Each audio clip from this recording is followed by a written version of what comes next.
Napakahirap yung naiinis ka sa isang tao at lalo naman mahirap na ikaw yung nakakainisan. Sa pag-develop natin ating Christian character, it's very important to be likable. Not only because we benefit when we are liked, but also because we make people benefit. Because when they like us, they get open to our message of salvation. So it is important not to be resented. At yan ang ating pag-aaral ngayon, pinamagitan natin how not to be resented.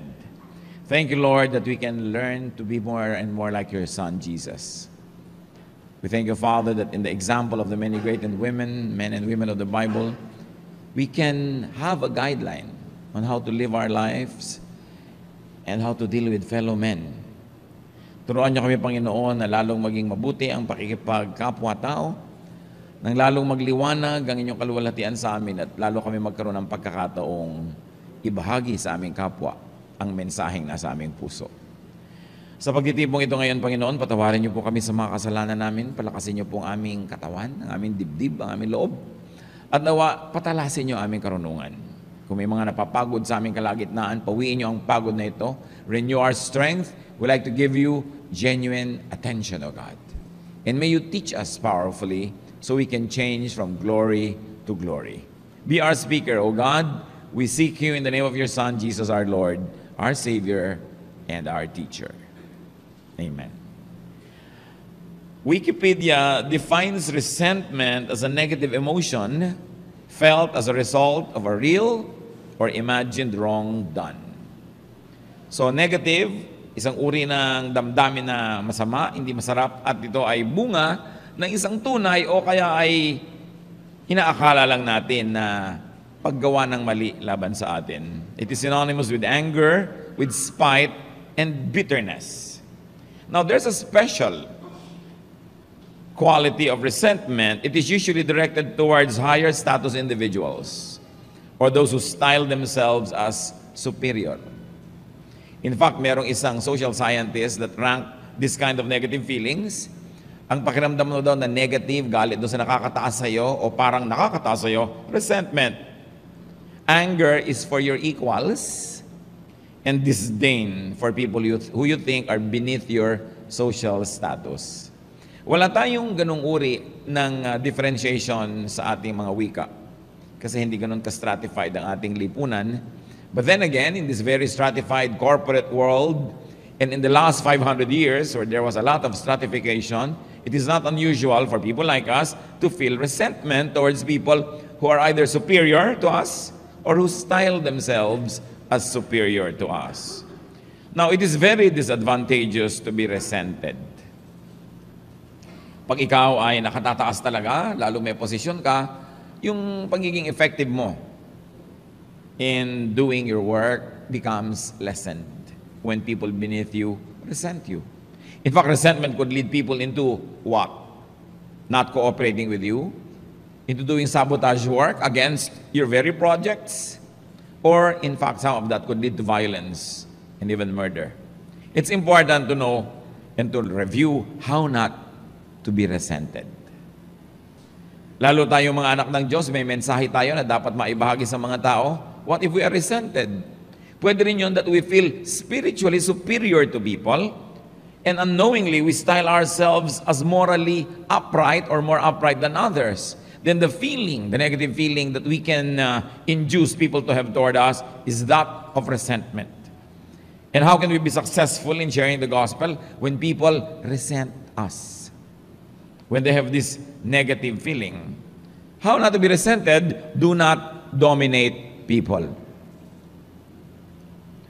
So I want you to be quiet for a while and say, am I dominant? Dominante ba ako? Iginigiit ko ba yung gusto ko sa iba? Yung style ko dapat masunod? Yung taste ko dapat yun ang mangibabaw? Yung gusto kong puntahan, doon kami pupunta? Yung gusto kong behavior, yun ang dapat na behavior ng lahat? Si Abraham, the father of all nations, nung nagkaroon sila ng differences ng kanyang pamangkin na si Lot, dahil nag-aagawan yung mga tauhan nila ng lupa at mga tubig at damo para sa mga kanilang alagang hayop, sabi ni Abraham sa pamangkin niya, maghiwalay tayo para hindi tayo mag-away. Ngayon, If you choose to go left, I will go right. If you choose to go to the lowlands, I will be in the hills. Hindi siya dominante, bagamat meron siyang karapatan. Kasi mas matanda siya, mas mayaman siya, at siya talaga yung patriarch. Si Joshua, kahit sa pagsamba at paglilingkod sa Diyos, sabi niya sa kanyang mga kababayan, choose if you would worship God or not. But as for me and my house, we choose to worship and serve the Lord. Marami sa atin, nakakilala lang sa Panginoon, nakakaalam ng konting verses, we dominate our families already. Magkakaroon ng family reunion, i-impose mo na ngayon yung religiosity and morality mo sa lahat ng mga pinsan mo, pamangkin mo na wala namang ganun pagkakilala sa Panginoon o ganun pagkakaalam sa Biblia. Many Bible-based Christians impose the religiosity on everyone else. That's why they resent us. Many people don't like born-again Christians. Nung minsan, nung ang day by day ay naghahanap ng mga malilipatan, at kung saan-saang mga disco house dyan sa Timog, dyan sa Quezon Avenue, papatulan na rin natin dahil total sa umaga ng linggo, wala namang tao doon kung marerent natin because we continuously look for places of worship to do our worship. Nakarating ako sa Manila Metropolitan Theater. At that time, it was still functional. At nandoon ang nanay ni anong pangalan nun? Si Manzano? Edu Manzano. No, nandun yung nanay niya, siya yung director. At nung pumasok ako, sinabi ko kung pwedeng rentin yung teatro, and she was smoking. Sabi niya, born again ba kayo? Sabi ko, bakit po? If you're born again, I don't like born again people. Sabi ko, bakit naman po? Aba, kung ano na mga sinabi niya. Sabi ko naman sa kanya, may I call you tita? Napatingin sa akin. Sabi niya, okay. Tita, may I kiss you? Okay. And then sabi ko, tita, born again kami, but I promise you, you will like us. And then she allowed us to use the Metropolitan Theater, although we moved to another place very soon, so we were not able to lengthen our stay there. Pero what really I remembered about that encounter was that she had this notion, she resented born-again Christians. And I won't blame her because of the kind of behavior, the spiritual superiority that many people who read the Bible begin to display everywhere. Pati ang Panginoong Yesus, sabi nung nag-aaway ng magkapatid sa mana, sabihin niyo nga po sa kapatid ko kung paano dapat hatiin ang aming mana. And though Jesus was Son of God and had authority on heaven and on earth, Luke 12:14, sabi niya, who gave me the right to settle arguments between you and your brother? Kahit yung ganung mga hidwaan, ayaw pasukin ng Panginoon, ayaw niyang patulan, at ayaw niyang i-impose yung kanyang personal choice. And yet many of us don't even have the right, and yan nakikialam tayo how to settle disputes of people, and we impose ourselves. You don't want to be resented, do not suppress people in a personal way. I said personal because professionally, you are entitled to suppress excesses against the policies. Halimbawa, may kumpanya kayo, required nyo sa mga men, short hair because of hygienic purpose or for whatever artistic merit, then you have the right to suppress them because they're being paid to show their faces at your company. But what I mean is personal. If you have no professional relationship or a professional reason to suppress people, don't. Marami kuminsan tayo mga akala mo kung sino mga tiya. Lahat ng buhay ng kanyang mga kapatid at mga pamangkin at mga apo, siya ang mag-i-impose, siya ang makikialam. Do you like that kind of tita? No. Walang may gusto sa mga ganon. Yung lagi nilang pinipigil ang kapwa, kinokontrol, and you want them to express everything the way you want everything expressed. So do not stop, limit, contain them according to your standards. Do not discourage, frustrate, nor punish them for not being, thinking, and behaving like you. So kung ikaw yung kumikita, nagbibigay-bigay, nag-aabot-abot, do you control everyone in your family? Kung ikaw ang medyo kinikilala o hinahangaan, choice mo na lang ba ang laging masusunod? Let's not forget that we all have our own individuality. Bawat isang tao, individual yan. At bawat isang tao, wonderful. Psalm 139, 13-14, "For you created my inmost being. You knit me together in my mother's womb. I praise you because I am fearfully and wonderfully made. Your works are wonderful. I know that full well." So while we appreciate our being wonderful and wonderfully created by God, we must also celebrate every other person's being wonderful. Hindi lang tayo yung wonderful, hindi lang tayo nilikha ng Diyos, lahat din. Siya ang author of our life. So mahalaga na binabayaan mo ang isang tao na lumago kung paano siya lalago. Ma-develop kung paano siya ma-develop. Hinihingan ka ng opinion, ibigay mo, but if you're being asked, unless you are the parent or the elder, and the person is a minor, then you are not supposed to suppress people and control them. Ang mga tao kasi, para ng mga halaman, you want to control your neighbor. Bakit sa gubat tumataas ang mga puno? Kasi nag-uuna-unahan for sunlight, and whoever gets to the top will spread its branches over the other plants, and the other plants will die because they will be deprived of sunlight. Ganyan din ang tao. Gusto natin mag-expand at the expense of other people. Merong physical expansion, kaya pagka hindi ka masyadong nagbabantay, yung neighbor mo, lumalakad yung kanyang bakod, lumalaki yung lote niya, lumiliit yung lote mo. Kahit sa mga upuan, yung may mga dalawang armrest, yung katabi mo, dalawang armrest, dalawang arms na nakarest. Paano yung katabi niya? Nakagano na lang. Natural yan. Kailangang labanan yung nature. The animalistic nature that always likes to survive and to prevail, yan yung pinapaamo. Yan yung kinokontrol, kaya nagkakaroon ng kabihasnan. That's why there is civilization. And there is civility when we suppress ourselves for the common good, not when we suppress others for our personal pleasure and for dominating them.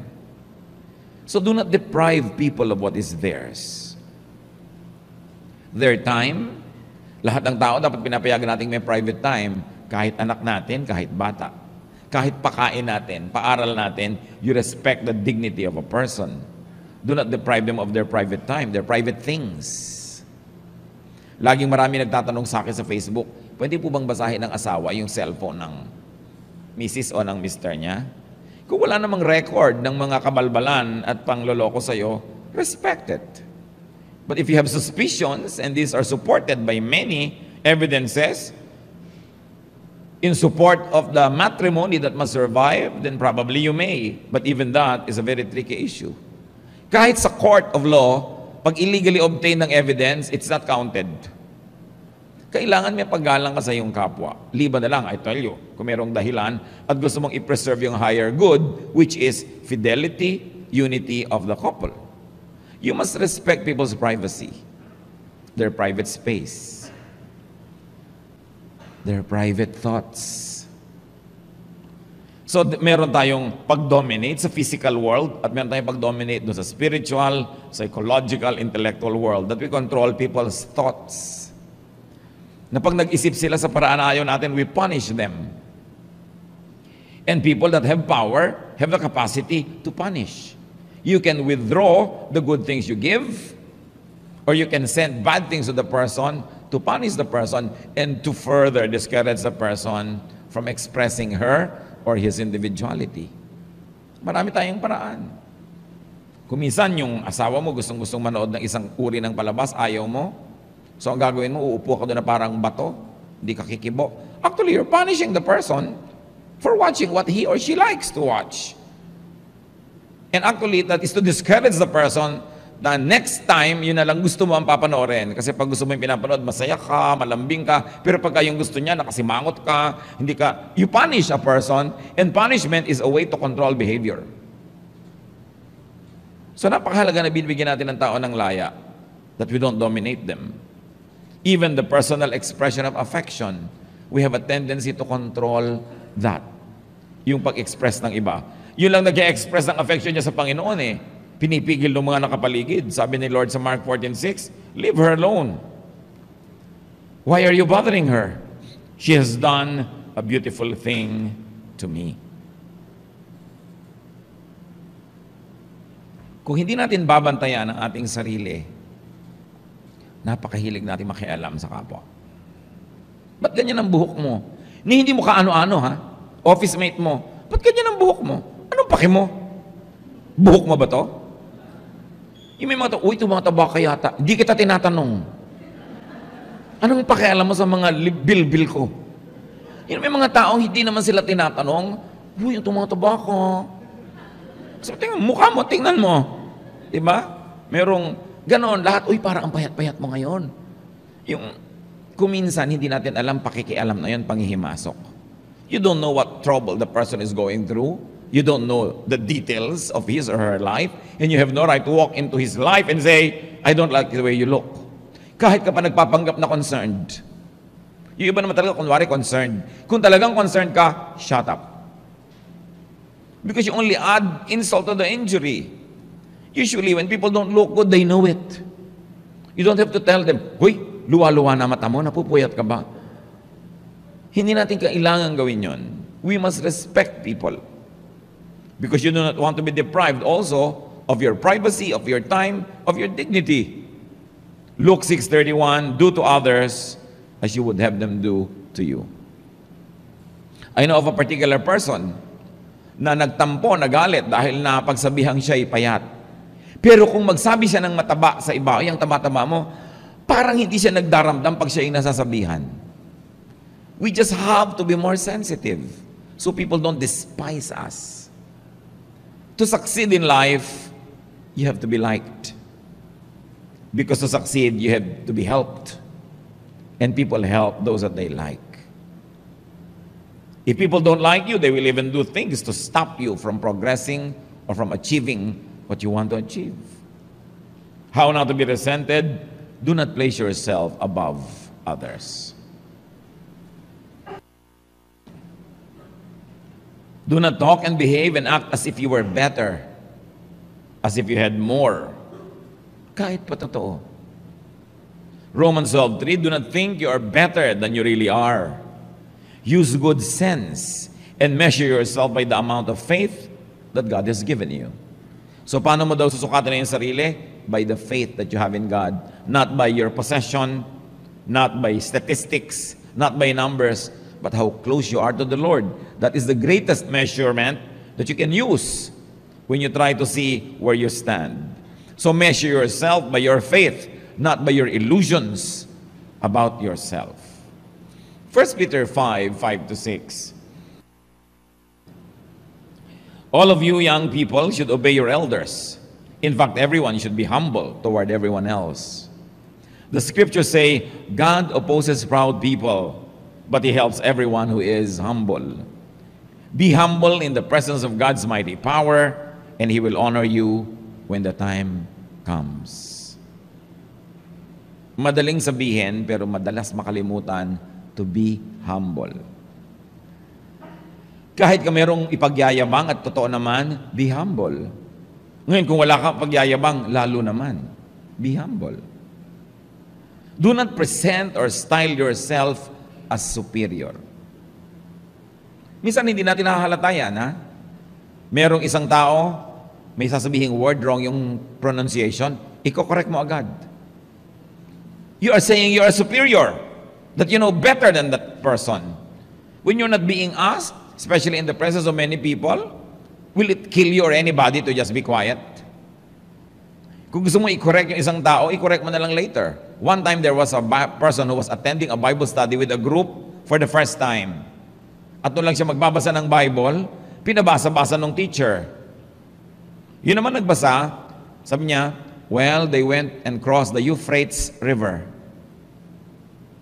Sabi agad ng teacher, okay, so they crossed the Euphrates River. Yung next sentence ng teacher, sinabi niyang Euphrates to correct yung Euphrates.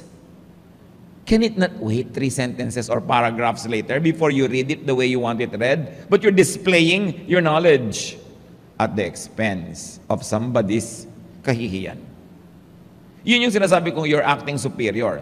Sometimes we think it is solicitous, it is kind, that we like to correct the person, but does the person like to be corrected? And does the person like to be corrected that time, that moment, in that place? Merong foreigner na kakain bigla ng suman, kinakain niya yung dahon. Ano gagawin mo? Ipaghihintay mo pa ba tomorrow? No. Doon mo na pwede nga ipakita na tinatalupan mo yung suman kasi nalalagay na sa alanganin ng kanyang kaligtasan. Lalo't suman sa ibus, mahirap yatang i-digest ang dahon ng nyog. So may panahon na pwede kang mag-correct kasi hindi man nakaka-embarrass i-correct ang isang foreigner na kumakain ng native food na hindi niya alam paano kanin. Pero lalo sa atin, when we consider lack of proficiency in English as one big kapintasan, then people are sensitive when they are being corrected pag wrong ang grammar. There's always a time for correction, but don't do it in front of other people because you are displaying what? Superiority. In terms of position, must you always say your title? Yung eto si ganon, eto si ganyan. Ito si doctor ganito. Pagka hindi ganon yung mode ng mga introductions, you don't need to introduce your relatives, lalo mga magulang. Itong anak ko, yan si doctor ganito, si engineer ganon. Do I need to know the professions of your children? We just stumble into in the mall. And it's a very informal event. Can you not say, this is Freddy, this is whatever, this is whatever. Si doctor ganito, si engineer ganon. Must you display it? Baka gusto nyo, dalhin nyo pa yung diploma nyo every time.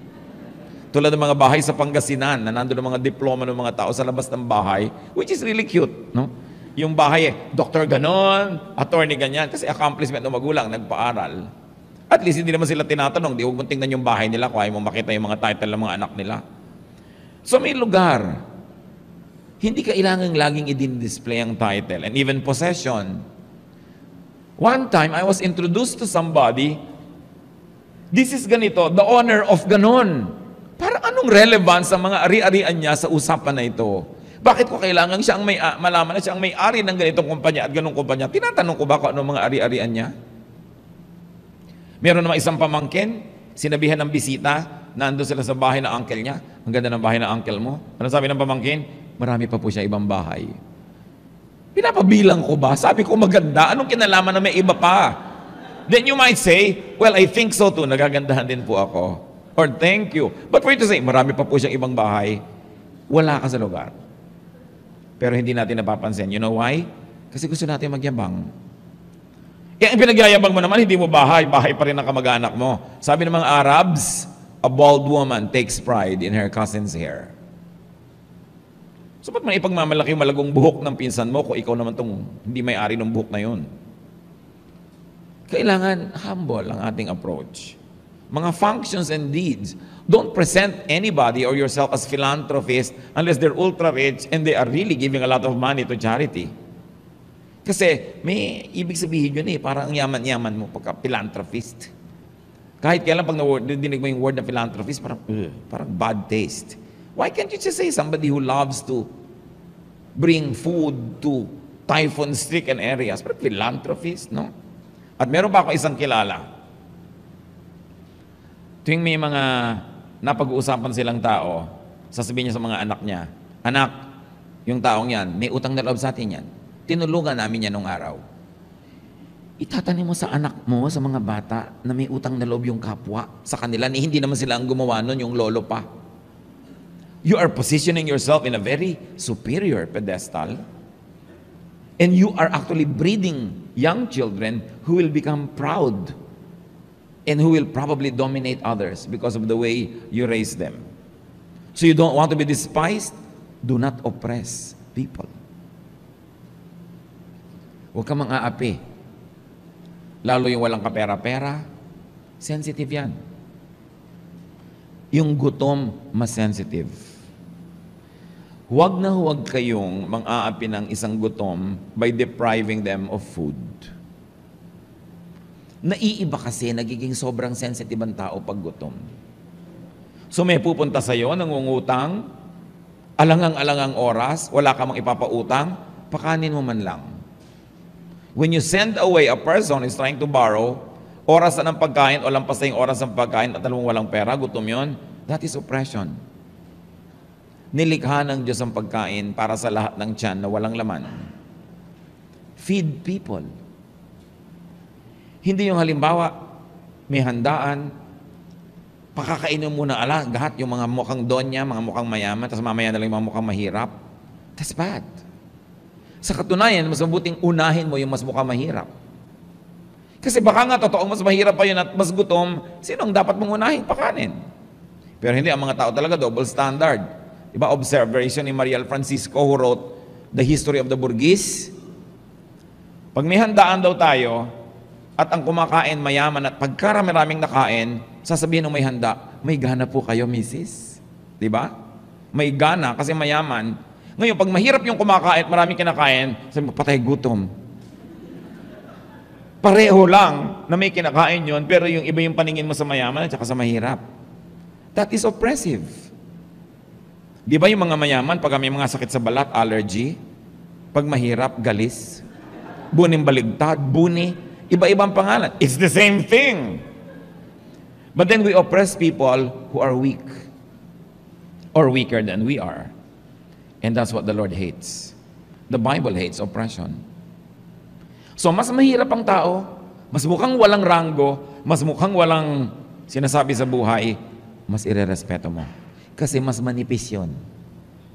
Mas maramdamin. Mas nasasaktan. Ang puso ng Diyos ay para sa mga api at mga kawawa. Zechariah 7:10, do not oppress the widow or the fatherless, the alien or the poor. So meron kayong mga kargador, marami kayong gagawing trabaho, pakanin yun bago magsimula yung trabaho. Kaya mamaya na pagtapos na yung trabaho, kaya nga hindi matapos-tapos, nanghihina na sila eh. Especially about food. Be sensitive about food. Now, do not flaunt advantage or privilege. Hanggat maaari, iwasan nyo yung VIP treatment. Long before our government has made a policy that government officials should not use wang-wang, we have already been criticizing this. Mga officials, iboboto mo, pati mga uhugin mong anak, niyayakap, maiboto lang, at pag naiboto na, hahawiin ka na sa daan with wang-wang. So you know, it's very pretentious and it's also very oppressive. Avoid VIP treatment as much as you can. Unless you really are VIP and you need speed to be able to do your mission. Or you need to be secured because you really are in a security situation because you're an important person, because you are visible. But unless you need speed, katulad halimbawa ng presidente, lahat ng ginagawa niya nearly are affairs of state. Dapat talaga may wang-wang ang presidente dahil alangan mo na traffic siya, hindi siya nakarating sa kanyang state visit kung saan dahil na-delay siya sa pagpunta sa airport. Yun talaga, may mga VIP na talagang kailangan nila yon. Why? So that they could dispense of their duties effectively. But unless you need a VIP treatment to dispense of your duties to people, to the community, do not encourage people to give you that. Huwag yung lagi ang gusto mo, nakaupo ka sa importante. Kumisan may mga gate crashers, hindi naman imbitado, but because they have a high opinion of themselves, uupo pa sila sa presidential table. Uupo pa sila doon kung saan yung importanteng mesa. And we know people like that. Gate crashers who go straight to the presidential table, and because many are polite, hindi na sila nasasaway. Do not ever abuse it. Kailangan ng tao, hindi natin inaapi yung mga karaniwan. Lalo't kung totoo na special ka, hindi mo na kailangan yun i-flaunt. Romans 12:16, do not be proud, but be willing to associate with people of low position. Do not be conceited. How else not to be resented? Do not dishonor people. Magkakamag-anak lang naman yung mga pinag-usapan natin kanina pa eh. They are all related. Do not dishonor people with your airs and with your antics. Sa Esther 3:5, when Haman saw that Mordecai would not kneel down or pay him honor, he was enraged. Pag binabasa natin yung story ni Esther, dahil palibhas at kamping-kampi tayo kay Esther, niisip natin, kontrabida si Haman, pero actually may problema din si Mordecai, na kamag-anak ni Esther. Mordecai was not giving to Haman, who was a high government official, the courtesy that was due him. Kaya marami rin ginawa si Haman na binalak against Mordecai and even against the whole Jewish nation. Dahil galit na galit siya dito, si Haman kay Mordecai. Akala natin si Haman lang may problema. I personally think that Mordecai also has a problem because he would not respect a high-ranking government official. Meron din siyang ere. Kaya humaba yung gulo, ang daming nasangkot. Romans 12:10, honor others more than you do yourself. How can you honor another person? Pag nakakita kayo ng mga Hapones, na ang kanilang kultura talaga is a culture of courtesy, kaya pag nagbow yung isa, bow din yung isa, bow din yung isa, bow. Kumisan, 5 bow na hindi matapos-tapos yung bow nila na gano'n. Why? Kasi yung, pag may huling nagbow at hindi mo na-retain yung bow, you consider yourself superior. So kung talagang matanda siya, tatay mo, bow ka, magbabaw lang siyang isa, tapos na. Magbabaw ka uli, dapat. Siya hindi na, kasi tatay mo naman talaga eh. Halimbawa, very clear yung social stratification. Alam mo kung sino ang huling dapat na magbow. Pero halimbawa, equals kayo, company to company, pareho kayong presidente o manager, hindi matapos-tapos yung pagbow. Why? Because nobody likes to be allowed na siya yung binawan tapos hindi na ni-return. Courtesy. Mahalaga na to, embarrass people by taking on airs, by showing and displaying your superiority. Kahit ang mga anak ng Diyos, kahit yung mga Kristiyano nung unang-unang batch or generation of Christians, merong mga mayayaman, pupunta sila sa Lord's Supper. Alam niyo nung araw yung Lord's Supper, supper talaga. Parang isang napakalaking supper, pero kanya-kanyang dala ng pagkain. So ano nangyayari? Yung mayayaman, ang daming dala. Yung mahihirap, halos walang mailabas na pagkain. At nag-iinarte na yung mayayaman, ang dami-dami nilang dala, hindi na sila naghihintay doon sa mga medyo mahihirap. Nauna na silang kumain, nagkakanda busog-busog sila, nagkakalasing-lasing na sila doon sa Lord's Supper, kaya napagalitan sila. 1 Corinthians 11:22, don't you have homes where you can eat and drink? Do you hate God's church? Do you want to embarrass people who don't have anything? What can you say to you? What can I say to you? I cannot, certainly cannot praise you. Bakit nagagalit si Paul sa ibang Corinthians, lalo yung may kaya? Sabi niya, Lord's Supper ito. The whole church joins together in a fellowship over a meal. Kanya-kanyang dala ng pagkain.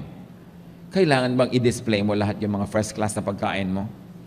May bahay ka naman, ba't di ka doon magpakabusog? Ba't di ka doon kumain ng kumain? Why can't you go simple? Para hindi magkaroon ng inferiority complex, yung katabi mong mesa na inilalabas lang nilang pagkain ay napakasimple o kulang. Pag may mga anak kayo at halimbawa ng youth camp, okay, ang ganda-ganda ng mga bedsheet nyo, ng mga comfort ninyo at kung ano-ano pa. But don't you want them to bring the simpler bedsheets? Gusto nyo ba na yung anak nyo, pag inilatag nyo yung bedsheet niya, ang ganda-ganda na ganyan, super new and super nice, tapos yung katabi niya, sako, yung dala? Pag meron na kayong kapangyarihan, kayamanan, kakayahan, ang ginagawa nyo na, you try to tone it down for the sake of others. Not to flaunt it, tapos ay embarrass yung mga ibang mga walang ganong uri ng kayamanan. Okay, kayo magpipinsan, magka-classmate nung araw, dumaan ang panahon, yumaman ka na, sila hindi. Pag may mga reunion ba kayo, talagang isusuot mo pa talaga yung mga langkay-langkay mong mga hikaw? Won't you go simple? Won't you dress down? Kailangan ka ba lagi mag-dress up? You dress up when you want to be brushing elbows with people who also dressed up. Maybe. But to dress up when you know that everybody else is actually not dressed well is to flaunt what you have. It is displaying what they don't have or probably cannot have. You will be disliked. Ang pinakamahirap na atensyon na mapunta sa iyo ay inggit ng iba. Sikapin yung huwag kayong kainggitan. Lalo't kung talagang kainggit-inggit kayo, tone down. Lay low. Be simple. Huwag kayong makainggitan. Kasi ang taong naiinggit, nasisira ang pag-iisip, nalalason. At ang taong naiinggit, ang ambisyon, sirain ang kinakainggitan. You don't want that in your life. Nasa simple kayong neighborhood na kapag abroad ang asawa nyo o tatay, biglang yung buong dingding nyo talagang LCD, talagang plasma TV. Alam nyo, ang gagawin ng kapitbahay nyo, babatuhin nila yon. Kaya kung minsan, lalo nang umuso yung mga component nung araw, palakasan, kasi ang tatay nito nasa Saudi, ang tatay ng isa nasa Iraq, palakihan ng mga TV. Why do that? I-display mo yung mga kayamanan mo, tapos bang may uutang sa'yo, hindi ka naman magpapautang. Para ano? Minsan ganun tayo sa ating mga anak. Gusto natin bida sila, star sila. May outing sila, may lakad. Gusto mo yung anak mo pinakamaganda yung damit, pinakaganon. But do you really want your child or grandchild or nephew or niece to grow up in a very competitive atmosphere? Na laging kailangan sila yung panalo, sila yung sila yung pinakamaganda, sila yung pinakamaluho. What kind of personality will you breed? Kaya dapat anak, simple lang ang gamitin mong damit. Bakit po? Yung mga classmate mo simple. You must blend. Hindi yung, itong gamitin mo para lumulutang ka. Yung mga ambisyon ng mga magulang na baliktot, nasisira yung personality ng mga bata. Dahil ang nagiging standard nila, dapat silang sumikat. Dapat sila lagi yung mapansin. This is ungodly. And it invites resentment. You don't want that in your life. So choose to be liked. Choose to be respected. Choose not to be resented. It is too short a life to be strongly disliked by people. When people dislike you, they want to help you. In fact, they might even do something bad to you. Or when you speak to them, especially about the Lord, they will not listen to you because there is no connection. So, maraming may nagsasabi sa inyo, hindi naman ako nang resent eh. Hindi naman ako resentful eh. Diba? Or hindi naman ako nakakainggitan. Hindi ako naiinis sa mga matataas. No? Pwede natin sabihin yan, salamat. Ang gandang quality that you don't resent people who are really superior, who are really talented. That if your neighbor is a talented person, nanalo na kung anong contest, you rejoice. Hindi yung naiinis ka o nagagalit. That's a very good quality. It is something to be desired. Pero kung sakasakali man, no, na hindi kayo yung kinakainisan o kinakaingitan, pwedeng kayo naman yung nagiging resentful. So I like you to think this way. Meron ba kayong nakakainisan dahil parang superior siya? Do you resent anybody? Maybe a powerful person. Maybe somebody who dresses better. If you're a single lady, maybe your friend na mas maraming manliligaw kaysa sa'yo. Ginagawa ka pa taga-abot ng mga bulaklak. So do you resent anybody? Remember this. Don't make people resent you.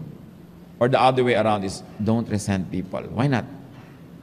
Because people who act big, yung mga nagpapasikat, yung mga okay, mayaman na, pero lalo pa niyang ipinapakita. Sikat na nga, lalo pa nagpapasikat. Every act of self-promotion is a cry for help. Kawawa ang mga tao nagpapasikat. Kasi ang totoo nun, ang laki ng pangangailangan nila na mapansin. Kawawa yung mga tao na kailangan laging sila ang panalo. Siguro napakarami nilang pagkatalo sa nakaraan na kailangan nilang bumawi. At kahit na lang sino babawian nila. Huwag kayong mainis o magalit doon sa tao na talagang normally nakakainis o nakakagalit. Ganun lang yon kasi may kailangan. Kasi kung masaya siya sa buhay, kung tahimik ang buhay niya, magiging mabait siya. Kaya sa pintasera, siguro marami siyang insecurities. And by criticizing others, he or she feels good about himself. Even criticism, every criticism is a cry for help. When a person is forever criticizing everything and everyone, the person actually says, help me, I have a problem inside of me. Hindi niya alam na yung pala paghigi ng saklolo, yung pamimintas niya. Pag may pinintasan ka, pag may chinismis ka, ibig sabihin, gusto mong sirain yun. Why? You probably feel threatened even without you admitting it. So, yung taong maraming pinta sa kapwa, lagi nagpapasikat, ang totoo, kailangan nun ng tulong. So, huwag kainisan, ipanalangin. Sino tayo mga kapatid sa dalawa? Tayo ba yung nakakainisan? O tayo yung nakaiinis? O pareho? In both cases, it is a spiritual sickness. It must be corrected. It must be healed. And the Lord is our healer. Kung napapansin nyo, lahat na halos ng kaibigan nyo, nakakagalit nyo, lahat ng mga kasama nyo, naiinis sa inyo, meron nang dapat baguhin sa buhay nun. Maybe it is something about the way we behave. Maybe we style ourselves as superior or powerful. We suppress or oppress others. They don't feel free in our presence. We're always criticizing. We always know better. Then change. Even if you're 70, 80, 90 years old, it's not too late to change. Even if you're going to die tomorrow and you have only one day to be a nice person, it's not too late to be nice. Especially be nice to your spouse. If there is anybody na kailangan magtiis sa mga ugali natin ng superiority at ating pagkokontrol sa kapwa, yung asawa natin yon. Kasi yun ang pinakamalapit eh. Madalas kung halimbawa masyadong controlling ang tatay o nanay, ano nangyayari? Ang aga nag-aasawa ng mga anak. At nagpapakalayo-layo kahit tumira sa Timbuktu, sa Lake Titicaca, sa Tanganyika, malayo lang sa magulang. Pero yung asawa, syempre, hanggang mamatay nandyan eh. No? Kaya madalas ang nagtsatsaga, nahihirapan, pag dominante ka, controlling, superior, ang hirap na hirap asawa. So mag-isip-isip tayo mga kapatid. Alin tayo? Tayo ba yung ka-resent? O tayo ba yung resentful? Naiinis tayo sa iba? Kasi baka naiinggit din tayo. Pero tandaan nyo, kung talagang nakakainis sila, actually malaki yung problema nila, hindi kayo may problema. So huwag kayong magpadala, huwag kayong mainis. Let's bow before the Lord and think of people that you probably resent. Malakas ang dating, naiinis kayo, nayayabangan kayo. Think of them as victims, probably of their childhood. Mga sunod-sunod nilang kabiguan na pinipilit nilang takpan o pagtakpan. At kuminsan kahit mayaman na sila, sikat, pero hindi pa nila naiintindihan yon, pinipilit pa rin nilang pataasin pa ang sarili. That is a kind of spiritual illness. So think of people you resent and I will ask you to pray for them right now. Quietly. Kung wala kayong maisip, hindi huwag yung pilitin ang sarili nyo. Pero kung talagang may mga taong you resent because they seem to be superior, they seem to be better, they seem to have what you don't have, they seem to have a better life, a nicer everything, and you feel resentful, first of all, seek forgiveness from God and pray for those people na kung ano man ang mga spiritual illnesses nila, gumaling din para hindi na malakas ang dating nila, magiging secure and therefore serene. Pray silently. And also, while we're pondering this, I'd like you to think, maybe kumisan kayo naman yung nakakainisan. Kumisan tayo yung malakas ang dating and people resent us. Let us review our ways. If there's any light from heaven that now shines over our personal flaws, pahugasan natin sa dugo ng Panginoon ang ating mga ugali. Humingi tayo ng pagpapagaling. If we have a need to always win, if we have a need to always correct people and look superior, bring to the Lord these deep-seated needs so that we won't use people around us as props in our ego trips. Panginoon, sa amin pong pagyuko sa iyong presensya, nais namin magpasuri. Nais namin makita, Panginoon, ang tunay naming kalagayan sa tingin ninyo. Nakakainis ba kami? Do we control, suppress, and oppress people? Do we style ourselves as superior, better? Forgive us. Teach us, Lord, to have a more honest assessment of ourselves and to assess ourselves by our faith, not by our rank, not by what we know or have, but by our faith in you. Turuan mo kami, Panginoon, na magbaba ng kataasan, magpaganda na aming mga ugali kung may kagaspangan kami na hindi namin napapansin. Teach us to appreciate people more than to demand attention and appreciation. Teach us to rejoice and celebrate the good things that happen among the people around us, and not to be resentful or envious. At kami, Panginoon, ay suriin mo rin. Kung meron kami mga kinakainisan, unawain namin sila. Makita namin ang kanilang kalagayan. At maging pagpapala kami sa kanila, Panginoon. We are your children. Children of light. Children of God. Children of eternity. Maging daluyan nawa kami ng pagpapala tungo sa mga taong nasa paligid namin. Una, maging pagpapala kami at hindi katisuran. At pagkatapos, Panginoon, makapag-minister kami sa mga taong unay naiinis kami. Pero kung uunawain pala namin, dapat din kahabagan at dapat tulungan. Magbulay-bulay pa tayo mga kapatid, samantalahin natin ang pagkakataong ito.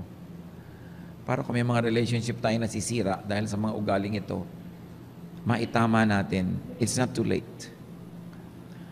And we can change from glory to glory so that God may be glorified and we will be called children of peace, children of God. So continue to be silent before the Lord and ponder the personal message that God likes to give you. Lord, as your people are silent, continue to speak to us.